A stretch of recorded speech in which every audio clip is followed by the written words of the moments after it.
நண்பர்களே, காலை வணக்கம் நண்பர்களே. எதுக்கு இந்த பதிவுன்னு கேட்டிங்கன்னா, இந்த மாதிரி நம்ம கரும்பு இருக்குது நண்பர்களே. நம்ம காட்டில் கரும்பு வேணுங்கிற நண்பர்கள் யாராக இருந்தாலும் சரி நண்பர்களே, கரும்பு வாங்கிக்கலாம்.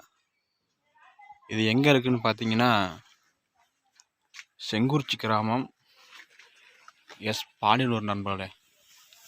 பாருங்க, சாமிச்சு நண்பர்களே, தட்டெல்லாம் வளர்த்தியாக இருக்குது. பாருங்கள், அங்கிட்டு பாருங்கள்.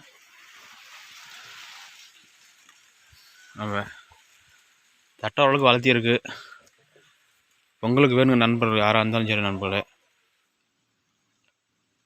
வந்து பார்க்கலாம்.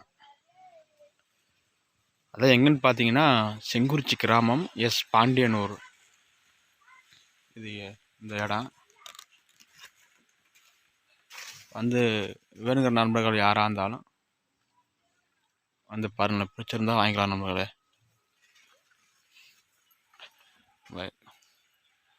தட்டெல்லாம் ஓரளவுக்கு வளர்த்தி இருக்கு நண்பர்களே. தட்டை கீழே சாஞ்சிருக்கலாம், உங்களுக்கு அவ்வளோ தெரியாதுன்னு நினைக்கிறேன்.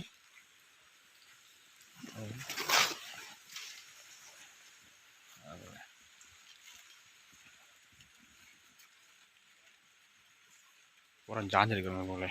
பூரா காற்று அடிச்சனால பூரா சாஞ்சு வச்சு